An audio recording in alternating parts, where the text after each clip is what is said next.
बिस्मिल्लाहिर्रहमानिर्रहीम। अस्सलाम वालेकुम। मॉडल साइंस कॉलेज के प्लेटफॉर्म से मैं हूँ हाफिज़ इफ्तिखार अहमद और जो कोर्स मैं आपको इंस्ट्रक्ट कर रहा हूँ वो है computer science for ICS part 1 and FA IT part 1। इसका फर्स्ट वाला चैप्टर जो है वो हमने स्टार्ट किया हुआ है, इससे जो प्रीवियस लेक्चर्स हैं। तो आज का जो हमारा टॉपिक है वो है कुछ बेसिक टर्म्स जो कि कंप्यूटर की फील्ड में यूज़ की जाती हैं, वो हम डिस्कस करेंगे और उसके बाद हम मूव करेंगे इनपुट डिवाइसेस पे। इससे जो प्रीवियस लेक्चर्स हो चुके हैं उसको थोड़ा सा मैं ज़रा रिवाइज़ कर दूं कि उसमें जो हमारा टॉपिक था वो था कंप्यूटर के जो बेसिक पार्ट्स हैं वो सॉफ्टवेयर एंड हार्डवेयर। तो हार्डवेयर में आगे जितनी उसकी सब टाइप्स हैं वो हमने डिस्कस की थी और उसके बाद जो सॉफ्टवेयर है उसको हमने डिस्कस किया था और उसकी जो कैटेगरीज हैं उनको डिफ़ाइन किया था। चलें जी, आज जो टॉपिक है उसको हम स्टार्ट करते हैं। तो first of all basic terms हैं जो कि यूज़ की जाती हैं कंप्यूटर्स की फील्ड में। तो इसमें सबसे पहले जो है वो है डाटा। इस डायग्राम से आप जो है वो अच्छी तरह से क्लियर कर सकते हैं। उसके बाद प्रोसेसिंग एंड इंफॉर्मेशन है। तो कंप्यूटर की डेफिनेशन में भी यही चीज़ हमने देखी थी कि कंप्यूटर जो है उसको डाटा इनपुट किया जाता है, वो उसको प्रोसेस करता है और कोई ना कोई आउटपुट रिटर्न करता है। अब इस इनपुट के लिए कुछ स्पेसिफिक वर्ड यूज़ किया जाता है, इसी तरह से जो आउटपुट है उसके लिए भी एक वर्ड यूज़ किया जाता है। तो उसको हम देखते हैं। सबसे पहले जो है वो है, पहली टर्म है वो है डाटा। डाटा क्या चीज़ होती है कि कोई भी चीज़ जो कंप्यूटर को हम सेंड करते हैं यानी कि एंटर करते हैं उसको डाटा बोलते हैं। डाटा जो होता है बाय डेफिनेशन वो है रॉ फैक्ट्स एंड फिगर्स। ठीक है, फैक्ट एंड फिगर्स क्या होते हैं कि रॉ मीन होता है कि ऐसी चीज जो कि अभी अनप्रोसेस है, ठीक है, जिसको अंडरस्टैंड करना जो है वो इजी नहीं होता। जिस तरह एक क्लास है, एक क्लास में अगर डिफरेंट स्टूडेंट्स हैं और उनके डिफरेंट सब्जेक्ट्स में मार्क्स हैं तो अब वो हमारे लिए जो है वो डाटा है। अब उसको लर्न करना, उसको याद रखना कि किस स्टूडेंट्स के जो है वो कितने मार्क्स हैं, वो हमारे लिए डिफ़िकल्ट होता है। तो इसी तरह से जो हमारी प्रॉब्लम होती है उस प्रॉब्लम को सॉल्व करने के लिए जो चीज़ कंप्यूटर को हम इनपुट करते हैं वो होता है डाटा। अब डाटा जो होता है उसको कलेक्ट करने के लिए, उसको इकट्ठा करने के लिए हमारे पास जो है वो डिफरेंट सोर्स होते हैं और उस डाटा को कलेक्ट करने का जो है वो डिफरेंट पर्पज़ होता है। डाटा जो है वो हम डिफरेंट वे से कलेक्ट कर सकते हैं, वो डिपेंड करता है हमारी सिचुएशन पे। जैसे कि अभी आप जानते हैं कि कुछ अरसा पहले सेंसस यानी कि मरदमशुमारी हुई थी, तो उसमें जो है वो डोर टू डोर जाके उन्होंने डाटा कलेक्ट किया था। इसी तरह से डाटा को कलेक्ट करने के डिफरेंट यहाँ पे मेथड्स लिखे हुए हैं। क्वेश्चनियर है, क्वेश्चनियर यानी कि जिस तरह एग्जाम के अंदर आप जो है वो क्वेश्चंस आंसर करते हैं तो वो भी डाटा को कलेक्ट करने का एक मेथड है। इसी तरह से इंटरव्यू से भी डाटा कलेक्ट किया जाता है। डॉक्यूमेंट यानी कि कोई बुक जो है उसको आप रीड करते हैं, कोई नोट्स को आप जो है वो स्टडी करते हैं, तो वहाँ से आप अपने पर्पस से रिलेटेड डाटा कलेक्ट करते हैं। इसी तरह से इंटरनेट पे ऑनलाइन जो है वो डाटा आप कलेक्ट कर सकते हैं। तो यहाँ पे ये एक शॉर्ट क्वेश्चन है जिसको आप स्टेटमेंट ज़रा जो है वो नोट कर लें कि डाटा कलेक्ट करने के जो है वो 4 मेथड्स जो हैं उनके आपने नाम लिखने, ये प्रीवियस जो है वो एग्जाम में आ चुका है। और डाटा की जो है टाइप्स उसको ज़रा देख लें कि कितनी तरह का डाटा जो है वो कंप्यूटर को हम इनपुट कर सकते हैं। और फिर हम ये भी देखेंगे कि जितनी टाइप का डाटा है फिर उसी से रिलेटेड जो है वो डिफरेंट डिवाइसेस अवेलेबल हैं डाटा को इनपुट करने के लिए। तो सबसे ज़्यादा जो डाटा कंप्यूटर को इनपुट किया जाता है वो डाटा होता है टेक्स्ट फॉर्म में। ठीक है, टेक्स्ट फॉर्म में आप डाटा जो है वो अल्फ़ाबेट्स भी आ जाते हैं, नंबर्स भी आ जाते हैं और डिफरेंट तरह के जो है वो सिंबल्स भी इसमें इंक्लूड होते हैं, जैसे क्वेश्चन मार्क है, कॉमा है, सेमीकोलन है। इसी तरह से ऑडियो फॉर्म में जो है वो डाटा आप कोई स्पीच हो सकती है, कोई वॉइस हो सकती है, वो आप कंप्यूटर को इनपुट कर सकते हैं। वीडियो फॉर्म जो होती है वो एक फुल मोशन पिक्चर्स होती है जिसमें ऑडियो के साथ साथ डिफरेंट ऑब्जेक्ट्स जो है उनकी मूवमेंट भी होती है।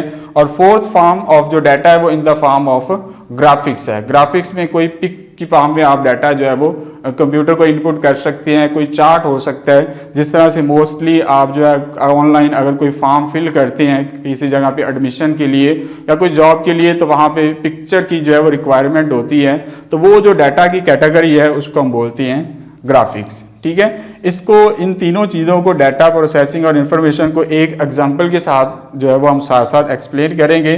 फॉर एग्जांपल एक स्टूडेंट जो है वो किसी कॉलेज में जो है वो एडमिशन या किसी भी जगह पे एडमिशन के लिए अप्लाई करता है, तो वहाँ पे वो अपने रिलेटेड जो है वो डिफरेंट आइटम्स प्रोवाइड करता है, जिसमें उसका नेम होता है, एड्रेस होता है, डेट ऑफ बर्थ होती है, और इसके अलावा उसका जो है वो किस ग्रुप में जो है वो अप्लाई करना चाह रहा है, तो वो ये डिफरेंट तरह की चीज़ें जो है वो प्रोवाइड करता है। तो वो एक तरह से डाटा होता है।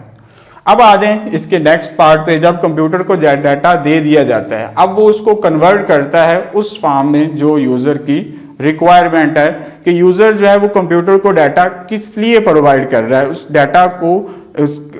डाटा को प्रोवाइड करने का पर्पस क्या है।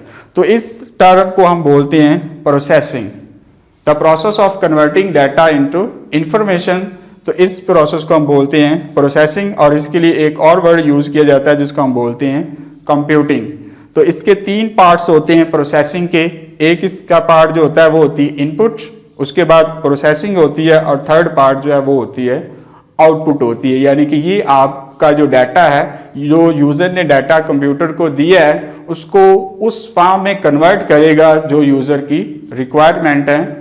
अच्छा, नेक्स्ट आ जाए यूज़र की रिक्वायरमेंट जो होती हैं, उसके लिए वर्ड यूज़ करते हैं इंफॉर्मेशन। यानी कि जो डाटा पहले हम कंप्यूटर को दे चुके हैं, यहाँ पे जो डाटा था वो अनप्रोसेस था, उसके बाद प्रोसेसिंग हुई है और डाटा जो है वो चेंज हो चुका है इंफॉर्मेशन में, और उस प्रोसेस डाटा को अब बोलते हैं इंफॉर्मेशन। और इंफॉर्मेशन जो है वो हमारे लिए मीनिंगफुल होती है, हमारी जो रिक्वायरमेंट होती है उसको पूरा कर रही होती है, और उस इंफॉर्मेशन की बेस पे हम जो है वो कोई जो है वो डिसीजन ले सकते हैं। जैसे कि फर्स्ट वाली डाटा में मैंने आपको एग्जांपल दी थी कि एक स्टूडेंट अगर एडमिशन के लिए अप्लाई करता है तो वो डिफरेंट तरह की डिटेल जो है वो प्रोवाइड करता है। अब इस डिटेल की बेस पे जो है वो हम कोई किसी भी तरह की इंफॉर्मेशन जो है वो फैच कर सकते हैं। यहाँ पे एक वर्ड है ग्रुप। ग्रुप में अब वो स्टूडेंट जो है वो अप्लाई करता है मेडिकल में, इंजीनियरिंग में या ICS में, तो इस डाटा से हम हर तरह की जो है इंफॉर्मेशन जो है वो गेट कर सकते हैं कि एक पर्टिकुलर ग्रुप जो है उसमें कितने नंबर ऑफ स्टूडेंट्स जो हैं जिन्होंने अप्लाई किया है। यानी कि मैथ्स में, इंजीनियरिंग में, ICS में या मेडिकल में, आर्ट्स में कितने नंबर ऑफ स्टूडेंट्स हैं। इसके अलावा हम एक पर्टिकुलर लोकेशन जो है वहाँ से नंबर ऑफ स्टूडेंट्स जो है उनको आइडेंटिफाई कर सकते हैं कि एक स्पेसिफिक एरिया से कितने नंबर ऑफ स्टूडेंट्स ने अप्लाई किया है। तो इन्फॉर्मेशन जो होती है वो हमारे लिए बहुत ज़्यादा हेल्पफुल होती है। अच्छा, नेक्स्ट जो टर्म है जो कि अक्सर आपने सुनी होगी, इंफॉर्मेशन टेक्नोलॉजी क्या होता है। इंफॉर्मेशन टेक्नोलॉजी जो है वो एक फील्ड भी है और एक प्रोसेस भी है।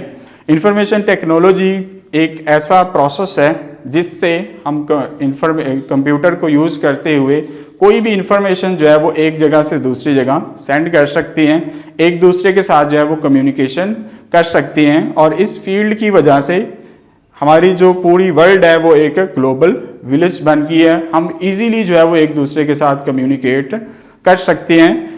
यहाँ पे एक वर्ड आ रहा है कंप्यूटिंग लिंक्स। कंप्यूटिंग लिंक्स में वो तमाम तरह की जो है वो इंस्ट्रूमेंट्स इंक्लूड हो जाते हैं, जैसे कि कम्युनिकेशन डिवाइसेस हैं या कम्युनिकेशन मीडिया है, जिस तरह से वायर्स यूज़ होती हैं या वाईफाई है, ठीक है। तो ये जो है वो कम्युनिकेशन लिंक्स हैं जिससे इंफॉर्मेशन जो है वो एक जगह से दूसरी जगह पे हम सेंड कर सकते हैं या कोई भी इंफॉर्मेशन जो है वो किसी के साथ शेयर कर सकते हैं। अच्छा, नेक्स्ट जो है वो इंफॉर्मेशन टेक्नोलॉजी के कुछ फील्ड्स हैं। बुक पे जो है वो आप देखेंगे काफ़ी ज़्यादा लिखी हुई है, लेकिन यहाँ पे हम जो है वो कुछ को डिस्कस कर रहे हैं कि इंफॉर्मेशन टेक्नोलॉजी है वो किस किस फील्ड में यूज़ हो रही है। तो इसमें यहाँ पे मैंने जो है वो 4 मेंशन की हुई हैं, जिसमें लिखा हुआ है आर्टिफिशियल इंटेलिजेंस, ठीक है, जिसके लिए एक वर्ड यूज़ किया जाता है AI, मीन आर्टिफिशियल इंटेलिजेंस। तो इंफॉर्मेशन टेक्नोलॉजी की इस फील्ड में इस तरह के रिबोट्स, इस तरह की डिवाइसेस जो है वो डिज़ाइन की जाती हैं जो कि एक्ट लाइक ह्यूमंस, यानी कि जिस तरह से ह्यूमंस बिहेव करते हैं इस तरह की जो है वो डिफरेंट रोबोट्स और डिवाइसेस बनाई जाती हैं। इस फील्ड को बोलते हैं आर्टिफिशियल इंटेलिजेंस। इसके अलावा ई-कॉमर्स है। ई-कॉमर्स में आप किसी भी जगह पे अपनी कोई भी प्रोडक्ट जो है वो उसको सेल कर सकते हैं, या किसी भी वर्ल्ड के किसी भी हिस्से से आप कोई भी प्रोडक्ट जो है वो परचेज कर सकते हैं और घर में बैठे हुए जो है वो आप हर तरह की जो है वो पेमेंट कर सकते हैं। इसी से रिलेटेड एक और फील्ड है जिसको बोलते हैं M commerce. M commerce stand for mobile commerce. इसमें कोई इतना ज़्यादा डिफरेंस नहीं है। E stand for electronic commerce. इसमें ये होता है कि बाय यूजिंग इंटरनेट। इसमें भी आप इंटरनेट ही को यूज़ कर रहे हैं और मोबाइल को यूज़ करते हुए आप जो है वो कोई भी चीज़ जो है वो परचेज कर सकते हैं किसी भी जगह पे, और कोई भी चीज़ जो है वो आप सेल कर सकते हैं। और बाय यूजिंग एम कॉमर्स आप हर तरह की जो है वो पेमेंट घर में बैठे हुए कर सकते हैं। इसके अलावा मल्टीमीडिया का एक वर्ड है। मल्टीमीडिया क्या होता है? ये कम्बिनेशन होता है ऑडियो, वीडियो एंड एनिमेशन। आप जो है वो टीवी के ऊपर जो है वो डिफरेंट तरह की मूवीज़, सीरियल्स वगैरह देखते हैं, तो उसमें जो एक आर्टिफिशियल इन्वायरमेंट जो है वो क्रिएट किया जाता है जो कि रियलिटी में नहीं होता, ठीक है, तो वो पॉसिबल है किसकी वजह से? मल्टीमीडिया की वजह से। इसके अलावा और भी जो है वो काफ़ी फील्ड है इंफॉर्मेशन टेक्नोलॉजी की। इंफॉर्मेशन टेक्नोलॉजी का जो है वो फ़ायदा क्या है, ठीक है, उसके लिए एक जो टर्म यूज़ की जाती है और ये बहुत ही इंपॉर्टेंट शॉर्ट क्वेश्चन है, वो टर्म है digital convergence. Digital convergence mean जो डिफरेंट इंडस्ट्रीज़ हैं इलेक्ट्रॉनिक्स एंड इलेक्ट्रिक से रिलेटेड, वो तमाम कंपनीज जो हैं उनको एक दूसरे के साथ मर्ज किया गया है। किस लिए मर्ज किया गया है? कि वो एक दूसरे के साथ अपनी इंफॉर्मेशन को जो है वो शेयर कर सकते हैं। कोई भी मशीन जो होती है उसको कोई एक कंपनी जो है वो कम्प्लीटली तौर पे प्रीपेयर नहीं कर सकती। उसके जो डिफरेंट पार्ट्स होते हैं वो डिफरेंट कंपनीज जो है उनको डिज़ाइन करती हैं। तो इसी तरह से जितनी भी इलेक्ट्रॉनिक इंडस्ट्री है उनको एक दूसरे के साथ मर्ज किया गया, कंबाइन किया गया to share information about their different products. तो इससे फ़ायदा क्या होता है कि जो डिफरेंट कंपनीज होती हैं जब वो अपनी प्रोडक्ट के बारे में एक दूसरे के साथ इंफॉर्मेशन शेयर करती हैं तो उससे एक वेल डिफाइंड जो है वो इन्वायरमेंट क्रिएट होता है। जैसे कि अगर हम एग्जांपल लें, एक कंपनी जो है वो मदरबोर्ड डिज़ाइन करती है, प्रोसेसर डिज़ाइन करती है, जैसे इंटेल की एक कंपनी है या मोटोरोला एक कंपनी है। तो अब कंप्यूटर के साथ जब कुछ और भी डिवाइसेस अटैच होती हैं जैसे कि मदरबोर्ड है, कीबोर्ड है, स्पीकर है, माउस है, तो अगर ये डिफरेंट कंपनीज जो है एक दूसरे के साथ इंफॉर्मेशन एक शेयर करेंगी तो फिर ये जितनी भी डिवाइसेस हैं वो एक दूसरे के साथ वेल कम्युनिकेट कर पाएंगी। तो यहाँ पे जो हमारा लेक्चर है उसको हम जो है वो वाइंड अप करते हैं। तो नेक्स्ट लेक्चर जो है यहाँ से हम कंटिन्यू करेंगे। Thank you.